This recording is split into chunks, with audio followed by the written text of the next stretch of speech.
जी नमस्कार दोस्तों, मैं सत्य मिश्रा और आप देख रहे हैं टीच ही लर्नर्स का YouTube channel. EVS practice set number 18 है, जो कि आपके सीटेट एग्जाम के दृष्टि से बहुत ही ज़्यादा महत्वपूर्ण है। ठीक है, तो छोटे प्रश्न है लेकिन दोस्तों अच्छे प्रश्न हैं, आपके एग्जाम में आपको ये देखने के लिए मिल सकता है। तो चलिए हम स्टार्ट करते हैं। आज की क्लास का पहला प्रश्न आपके सामने स्क्रीन पे दोस्तों आ चुका है, और इस प्रश्न में दोस्तों पूछा क्या जा रहा है उसको हम देखते हैं यहाँ पे। ठीक है, चलिए पहला प्रश्न है यहाँ पे कि कांसा एक मिश्र धातु है जिसे निम्नलिखित में से किन्हें पिघलाकर बनाया जाता है। जिंक और टिन को, टिन और कापर को, कापर और जिंक को, एल्युमिनियम और जिंक को। तो कांसा एक प्रकार का मिश्र धातु होता है जिसका कलर कैसा होता है, जिसका कलर होता है लाल और भूरा रंग का इसका कलर होता है। और अगर हम इसके गलनांक की बात करें तो इसका गलनांक होता है 950 डिग्री सेल्सियस से लेके 1050 डिग्री सेल्सियस जो होता है इसका गलनांक होता है। ठीक है, और ये लाल भूरे रंग का इसका कलर होता है। और बात करें तो एक इसका मिश्र धातु होता है टिन और कापर का, टिन और कापर का मिश्र धातु होता है बिल्कुल। और इसमें आपको बता दें कि 88% कापर होता है, 12% जो होता है टिन होता है। तो चलिए हम अगले प्रश्न में चलते हैं। अगला प्रश्न है यहाँ पे आपके सामने स्क्रीन पे।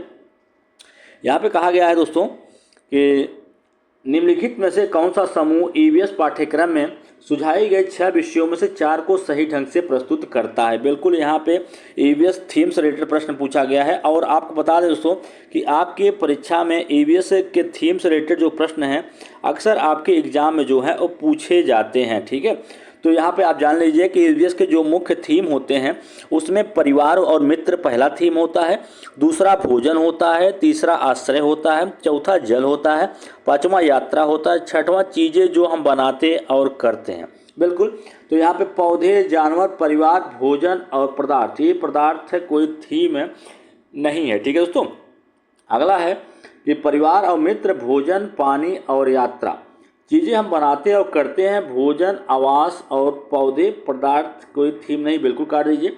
यहाँ भी पदार्थ है, तो ये सब क्या है दोस्तों, कोई थीम नहीं है। ठीक है, बल्कि यहाँ पे बात करते हैं तो परिवार और मित्र एक थीम है, भोजन थीम है, पानी थीम है, यात्रा थीम है। इसके अलावा आश्रय हुआ, चीज़ें जो हम बनाते करते हैं वो सभी क्या होते हैं, थीम होते हैं। तो सब थीम की बात करें तो परिवार में मुख्यतः 4 सब थीम होते हैं, जिसमें संबंध होता है, कार्य और योजना होता है, जानवर और पौधे, ये सभी क्या होते हैं, परिवार और मित्र के अंतर्गत उप थीम होते हैं। इस प्रश्न का राइट जवाब ऑप्शन नंबर सेकंड होगा। चलिए अगला प्रश्न यहाँ पे आपके सामने दोस्तों आ चुका है। अगले प्रश्न में पूछा गया है कि निम्नलिखित में से 2 जानवरों के समूह को चुनिए जिनके आगे के दांत जो हैं जीवन प्रयत्न वृद्धि करते रहते हैं, अतः वे अपने दांतों को बहुत लंबा न होने देने के लिए वस्तुओं को कुतरते और काटते रहते हैं। बिल्कुल सिंपल सवाल है और अच्छा सवाल है, आपके परीक्षा में आपको देखने के लिए मिल सकता है। छिपकली, गिलहरी, छिपकली, कछुआ, चूहा और गिलहरी, सांप और गिलहरी। बिल्कुल इस प्रश्न का राइट जवाब ऑप्शन नंबर 3 होगा। चूहा और गिलहरी जो होते हैं दोस्तों, इनके जो आगे के दांत होते हैं जीवन भर वृद्धि करते रहते हैं, और इनको लंबा न होने से रोकने के लिए गिलहरी या चूहा जो होता है दोस्तों, जो आप वस्तुओं को कुतरते और काटते रहते हैं। चलिए अगला प्रश्न है। सभी प्रश्न दोस्तों अच्छे हैं और आपकी परीक्षा में देखने के लिए मिल भी सकते हैं। ईवीएस पाठ्यक्रम में चीज़ें हम बनाते और करते हैं एक डैश है। ईवीएस पाठ्यक्रम में चीज़ें जो हम बनाते और करते हैं एक क्या है, विषय है जिसको थीम बोलते हैं, या उप विषय है, पाठ्यक्रम है, या विषय वस्तु है। तो आपको पता है दोस्तों कि ईवीएस में मुख्यतः कितने 6 सब थीम होते हैं, 6 ठो में, और उसमें से पहला जो होता है परिवार और मित्र होता है, और दूसरा जो होता है भोजन होता है, तीसरा आश्रय होता है, चौथा जल, पांचवा यात्रा और छठवां चीज़ें कैसे बनाते और करते हैं। तो बिल्कुल यहाँ पे पूछा है कि चीज़ें हम बनाते और करते कैसे हैं, क्या है, तो एक प्रकार का यह क्या है, थीम है। तो चलिए हम अगले प्रश्न पर चलते हैं। अगला प्रश्न आपके सामने स्क्रीन पे है, और इस प्रश्न में पूछा गया है कि नीचे दिए गए जानवरों पर विचार कीजिए। सांप, कछुआ, मेढक, घड़ियाल, इन सभी जानवरों पर विचार करने के लिए कहा गया है कि निम्नलिखित में से वह विशेषता चुनिए कि जो इन सभी जानवरों में पाई जाती है। बिल्कुल इन सभी जानवरों में कौन सी विशेषता है जो कि कॉमन पाई जाती है इन सभी में। ठीक है, इनका 3 कक्षी हृदय होता है, ये अंडे देते हैं, ये जल और स्थल दोनों पर रह सकते हैं, इनके शरीर पर शल्क से ढके होते हैं। बिल्कुल, इस प्रश्न का राइट जवाब क्या होगा? ऑप्शन नंबर सेकंड होगा कि ये सभी क्या होते हैं? अंडे देते हैं। चलिए अपने अगले प्रश्न में चलते हैं। दोस्तों आप भी कमेंट करके जरूर बताइएगा कि आपके द्वारा कितने प्रश्न जो हैं वो सही हो पा रहे हैं। ठीक है, अगला प्रश्न है कि निम्नलिखित में से कौन सा कथन प्राथमिक स्तर पर पर्यावरण अध्ययन की सर्वोत्तम व्याख्या करता है? पर्यावरण पढ़ाया जाने वाला एक विषय है, कक्षा 1 से 5 में अध्ययन किया जाने वाला एक विषय है, बालक के प्रवेश से संबंधित एक विषय है, विभिन्न थीम से संबंधित एक विषय है। तो बात करें यहाँ पे तो पर्यावरण अध्ययन क्या है? तो पर्यावरण अध्ययन दोस्तों एक महत्व है, पर्यावरण अध्ययन का बहुत ही ज़्यादा महत्व है, क्योंकि यह हमें उस दुनिया के बारे में सूचित करता है जिसमें हम रहते हैं, परंतु इसलिए भी यह हमें आधुनिक दुनिया के सामने आने वाली महत्वपूर्ण विषयों को अधिक प्रभावी ढंग से संबोधित करने में सक्षम बनाता है। इस कारण से पर्यावरण अध्ययन को जमीनी नियमों को स्थापित करने में एक महत्वपूर्ण उपकरण के रूप में देखा जा रहा है, जिसके द्वारा भविष्य में पर्यावरण को अधिक प्रभावी ढंग से प्रबंधित किया जा सकता है। तो बालक के प्रवेश से संबंधित एक विषय है, बिल्कुल बालक के प्रवेश से संबंधित एक विषय है। प्राथमिक स्तर पर्यावरण अध्ययन का सबसे अच्छा वर्णन करता है, क्योंकि बच्चे की दुनिया अपने स्वयं के शरीर के बारे में जागरूकता के साथ साथ आरंभ होती है और धीरे धीरे फैलती है। कभी कभी विस्तृत मंडलियों में तत्काल प्रवेश परिवार और घर, पड़ोस, विद्यालय और उसके आगे की खोज के लिए, और अधिगम सबसे पहले घर और परिवार में होता है। यहाँ तक कि जब बच्चा विद्यालय में शामिल होते हैं तब भी न केवल विद्यालय में परंतु घर और समुदाय के भीतर भी अधिगम जो है वो जारी रहता है। तो यहाँ पे अगर बात करें तो इस प्रश्न का राइट जवाब क्या होगा? ऑप्शन नंबर थर्ड होगा कि बालक के प्रवेश से संबंधित एक विषय होता है। चलिए अगले प्रश्न पर, अगला प्रश्न यहाँ पे आपके सामने, इस प्रश्न में पूछा गया दोस्तों कि निम्नलिखित में से सलाद के बारे में पढ़िए। सलाद दोस्तों सीबीएसई को बहुत ज़्यादा पसंद आया है और इससे रिलेटेड प्रश्न हर एक सीटेट परीक्षा में देखने के लिए मिलता है। तो सलाद के बारे में सही कथन का चुनाव करना है और कौन सा कथन सही है ये बताना है। तो सबसे पहले आप सलाद के बारे में कुछ जानकारी है जो आप जान लीजिए कि सलाद जो होता है प्रतिदिन जो होता है 17 घंटे जो होता है 17 घंटे सोता है, और यह पेड़ से लकड़ी काटने के लिए केवल 9 घंटे का जो है समय बचाता है। ये शरीर के तापमान को 86 डिग्री फ़ारेनहाइट से 93 डिग्री तक फ़ारेनहाइट बना रहता है। अपने शरीर का जो उनके शरीर का तापमान होता है, बता दें आप सभी को, 86 डिग्री फ़ारेनहाइट से लेके 93 डिग्री फ़ारेनहाइट तक ये अपने शरीर को तापमान जो है उसको बनाए रखते हैं। वे अपने शरीर के तापमान को नियंत्रित करने के लिए छाया के अंदर और बाहर जो है जाया करते हैं। सलाद की खास बात ये होती है कि सलाद जिस पेड़ पे रहते हैं उसी पेड़ की पत्तियां और टहनियों को खाते हैं। तो और सलाद की अगर हम बात करें एज की, तो सलाद की एज जो होती है 40 वर्ष होती है। और इनका अगर बनावट की बात करें तो ये छोटा भालू जो होता है, भालू आप देखे होंगे दोस्तों, छोटे भालू की जैसी इनकी जो है बनावट या संरचना जो इनके शरीर की होती है। तो सप्ताह में केवल एक बार बात करें तो सप्ताह में केवल एक बार अपने शरीर को आराम देने के लिए पेड़ से नीचे उतरते हैं, फिर नीचे 1 हफ्ता तक नीचे नहीं उतरता है। तो इस प्रश्न का राइट जवाब क्या होगा कि सलाद जो होता है, सलाद लगभग 40 वर्ष जीवित रहते हैं और दिन के लगभग 17 घंटे वृक्ष की शाखाओं पर सिर को उल्टा लटकाकर मस्ती से सोते हैं। बिल्कुल। चलिए अगले प्रश्न में, अगला प्रश्न यहाँ पे आपके सामने, इस प्रश्न में पूछा गया दोस्तों, इस प्रश्न में है कि कक्षा 3 से 5 तक ईवीएस एक विषय के रूप में विज्ञान, सामाजिक विज्ञान, पर्यावरण शिक्षा को निम्नलिखित में से किस अनुशंसा पर एकीकृत करता है? NCF 1988, NCF 2005, NCF 2007, NPE 1986। तो यहाँ पे बात करें तो एनसीएफ के अनुसार प्राथमिक स्तर पर ईवीएस शिक्षण के क्या लक्ष्य हैं कि वातावरण मुद्दों के बारे में जागरूकता विकसित करना और प्राकृतिक वातावरण के बारे में बच्चों की जिज्ञासा और सृजनात्मकता को बढ़ावा देना। बिल्कुल। एनसीएफ 2005 कक्षा 3 से लेकर 5 तक ईवीएस को एक विषय के रूप में देखता है जो कि विज्ञान, सामाजिक विज्ञान और पर्यावरण शिक्षा के संप्रदायों और विचार वस्तुओं को एकीकृत करता है। विज्ञान, सामाजिक विज्ञान एवं पर्यावरण शिक्षा एक दूसरे से जुड़े हैं और अंतः संबंधित होते हैं। बच्चे को विज्ञान, सामाजिक विज्ञान और पर्यावरण शिक्षा का ज्ञान और अवबोध होना चाहिए। इन तीनों में कई साझी विषय होते हैं, लेकिन अलग अलग विषय वस्तु भी है जो केवल उप विषयों में ही पाई जाती है। तो इन चीज़ों में किसी भी संप्रदाय और विचार वस्तुओं को छोड़कर संप्रदाय के अपूर्ण अधिगम और अवबोध में आता है। तो यह दोस्तों इसकी व्याख्या एनसीएफ 2005 करता है। चलिए अगला प्रश्न है, अगला प्रश्न यहाँ पे आपके सामने स्क्रीन पे, इस प्रश्न पूछा गया है कि ईवीएस की एक शिक्षिका जो अपने छात्रों में सृजनात्मकता को बढ़ावा देने के लिए अपसारी प्रश्न पूछेगी उसे चुनिए। इसमें से कौन सा अपसारी प्रश्न है उसको आपको चुनना है। तो प्रश्न पूछने की तकनीकी जो होती है महत्वपूर्ण होती है, क्योंकि वे विद्यार्थियों के कार्य करने के लिए प्रेरित कर सकती हैं और प्रोत्साहित कर सकती है, नए विचार पैदा कर सकती है और उनकी रचनात्मकता को भी उद्दीप्त कर सकती है। तो यह भी उन तरीकों में से एक है जिससे शिक्षक अपने छात्रों के ज्ञान के बेहतर विकास में सहायता कर सकता है या करते हैं। ठीक है, तो प्रश्न जो होते हैं दो प्रकार के होते हैं, एक आपका अभिसारी होता है और दूसरा क्या होता है, अपसारी प्रश्न होते हैं। तो यहाँ पर अगर हम बात करें तो यहाँ पे पूछा गया अपसारी प्रश्न की। तो अपसारी प्रश्न की बात करें तो ये प्रश्न होते हैं मुक्त अंत वाले, क्योंकि वे किसी समस्या के संभावित समाधानों की पहचान को प्रोत्साहित करते हैं। वे कक्षा निर्देश में छात्रों के अधिक से अधिक भागीदारी को भी प्रोत्साहित करते हैं। जैसे ध्वनि प्रदूषण को कम करने के लिए आप क्या कदम उठाएंगे, बिल्कुल यहाँ पे ये अपसारी प्रश्न है। ठीक है, ध्वनि प्रदूषण को कम करने के लिए आप क्या कदम उठाएंगे, क्योंकि ये मुक्त अंत वाले प्रश्न होते हैं। इसका बच्चा जो है कई प्रकार से कई तरीके से जो है जवाब दे सकता है। जबकि क्लोरोफिल क्या होता है, एक बना हुआ प्रश्न है, क्योंकि ये अभिसारी प्रश्न होते हैं। खाद्य श्रृंखला क्या है, बना हुआ जवाब है इसका। और जल के 3 स्रोतों के नाम लिखिए, ये सभी क्या है, बने हुए जवाब हैं। तो ये सभी क्या होते हैं दोस्तों, आपके अभिसारी प्रश्न होते हैं। ठीक है, जबकि यहाँ पे ध्वनि प्रदूषण को कम करने के लिए आप क्या कदम उठाएंगे, ये मुक्त अंत वाला प्रश्न होता है और इसके कई जवाब हो सकते हैं।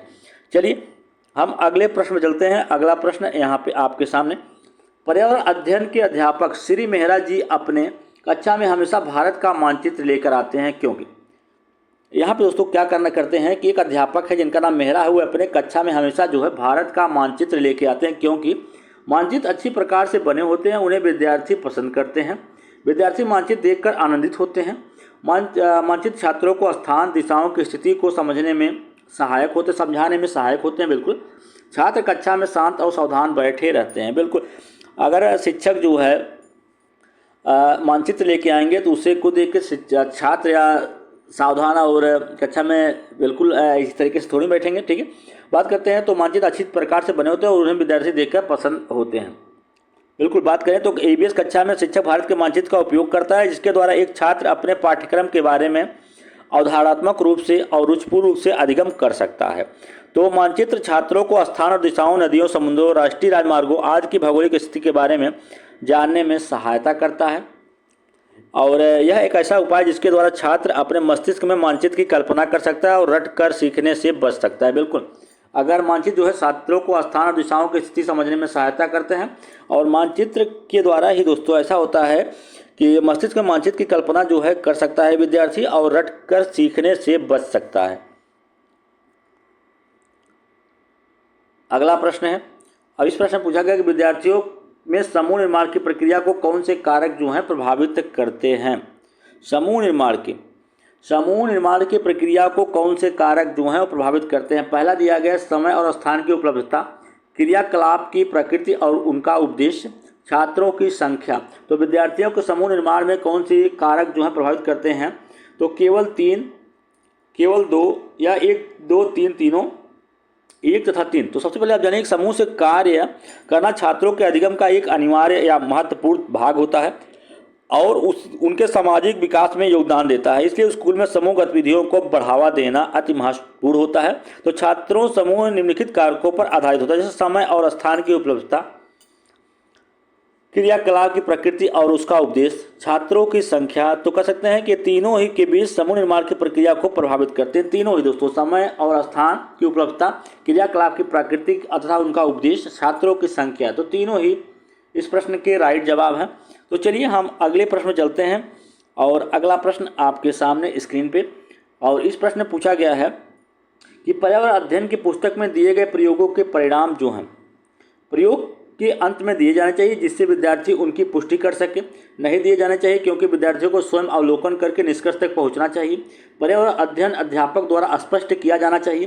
प्रयोग के अंत में स्पष्ट किए जाने वाले जिससे विद्यार्थी याद कर सकें। तो याद करने के बाद जहाँ आ जाए वो आपका नेगेटिव आंसर होता है, उसका मतलब 0 होता है। ठीक है, तो प्रयोग होता क्या दोस्तों, प्रयोग विज्ञान में कई भूमिकाएं निभाता है और इसकी महत्वपूर्ण भूमिकाओं में से एक है सिद्धांत का प्रशिक्षण करना और वैज्ञानिक ज्ञान के लिए आधार प्रदान करना है। ठीक है, तो यह एक नए सिद्धांत की भी मांग कर सकता है, या तो यह दिखाकर कि एक स्वीकृत सिद्धांत गलत है, या एक नई घटना को प्रदर्शन करके जिससे स्पष्टीकरण की आवश्यकता हो। तो पर्यावरण अध्ययन की पुस्तक के अध्याय में सुझाए गए प्रयोगों के परिणाम नहीं दिए जाने चाहिए, क्योंकि विद्यार्थियों को स्वयं अवलोकन करना चाहिए और उसके निष्कर्ष तक पहुंचना चाहिए। ऐसा करने से क्या होता है, विद्यार्थी प्रयोग पूरा करने से पहले ही परिणामों को देख लेते हैं और प्रयोग का स्वाभाविक तरीका जो होता है वो खराब हो जाता है। विद्यार्थियों में प्रयोग करने की जिज्ञासा जो है वो कम हो जाती है। विद्यार्थी सही परिणाम देखने के बाद अपने प्रयोग में प्राप्त परिणामों को भ्रमित कर सकते हैं। इससे विद्यार्थियों में खोज और पूछताछ की प्रकृति जो है वो विकसित नहीं हो पाती है। तो ऐसा करना चाहिए दोस्तों, परिणाम जो है वो बिल्कुल भी नहीं देना चाहिए। इससे क्या होता है कि और विद्यार्थी होता है स्वयं से अवलोकन करके निष्कर्ष तक पहुंचता है और निष्कर्ष खुद से करेगा तो उसमें कई चीज़ों के जो है विकास जो है तार्किक चिंतन का विकास होगा और कई तरीके से दोस्तों चीज़ों को सोच समझ पाएगा। चलिए अगला प्रश्न है यहाँ पे आपके सामने कि बिहार राज्य के लोगों के लिए निम्नलिखित में से मधुमक्खी पालन कार्यक्रम आरंभ करने के वर्ष की सर्वोत्तम अवधि कौन सी है। अगस्त से लेकर अक्टूबर तक, अक्टूबर से दिसंबर, फरवरी से अप्रैल, अप्रैल से जून। तो मधुमक्खी पालन करने के लिए दोस्तों सबसे अच्छा वक्त कौन सा है, अक्टूबर से लेकर दिसंबर का जो मंथ है सबसे उपयुक्त माना जाता है, क्योंकि मधुमक्खी जो होते हैं इसी समय अंडे देने का कार्य करते हैं। तो मधुमक्खी पालन शुरू करने का सबसे बेहतरीन समय यही माना जाता है। और मधुमक्खी जो होती है लीची के फूलों की ओर आकर्षित होती हैं और मधुमक्खियों के छत्ते को साफ करने के लिए दवाओं का इस्तेमाल किया जाता है और मधुमक्खियों को रखने तथा उसके द्वारा उत्पादित शहद को संग्रहित या भंडारण करने के लिए बक्से की आवश्यकता जो है वो पड़ती है। अगला प्रश्न है यहाँ पे, इस प्रश्न में दोस्तों पूछा गया है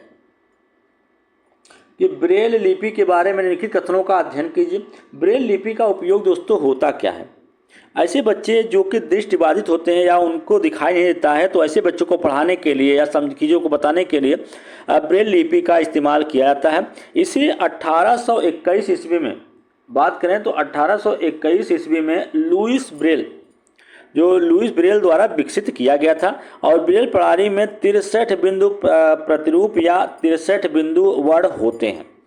प्रत्येक वर्ण एक अक्षरों के संयोजन एवं सामान्य शब्द या एक व्याकरणिक संकेत का प्रतिनिधित्व करता है।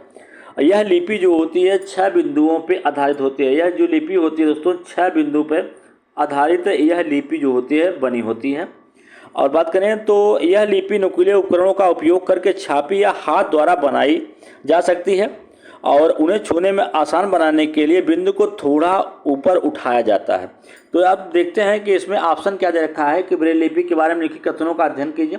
पहला है कि ब्रेल एक मोटे कागज पर डॉट्स बनाकर उभरे हुए बिंदु बनाकर लिखा जाता है, बिल्कुल सही है। और यह लिपि 8 बिंदुओं पर आधारित होती है, एक गलत है। यह लिपि जो है 6 बिंदुओं पर आधारित होती है। बिंदुओं की पंक्तियों को एक नुकीले औजार से बनाया जाता है, बिल्कुल सही। उठी हुई बिंदुओं पर उंगली चलाकर इसे पढ़ा जा सकता है, बिल्कुल सही। तो इसमें आपको सिर्फ एक गलत मिला है, दूसरा वाला गलत है, बाकी सभी क्या हैं, सही हैं। तो इस प्रश्न का राइट जवाब ऑप्शन नंबर फर्स्ट इसका राइट जवाब होगा। चलिए हम अगले प्रश्न चलते हैं। अगला प्रश्न है, अब यहाँ पे दोस्तों पूछा गया है अगले प्रश्न में कि उत्तर प्रदेश का दुधवा राष्ट्रीय उद्यान निम्नलिखित में से किस जिले में स्थित है। तो उत्तर प्रदेश का दुधवा राष्ट्रीय उद्यान जो है किस जिले में अवस्थित है। तो सबसे पहले आप जानिएगा दुधवा राष्ट्रीय उद्यान जो है उत्तर प्रदेश के लखीमपुर खीरी किस जिले में स्थित है। लखीमपुर खीरी जिले में भारत नेपाल सीमा पर अवस्थित है और इसकी स्थापना कब की गई थी। इसकी स्थापना 1 फरवरी 1977 में इसकी जो है स्थापना की गई थी और यह उप हिमालय क्षेत्र में है जिसे तराई बेल्ट के रूप में भी जाना जाता है।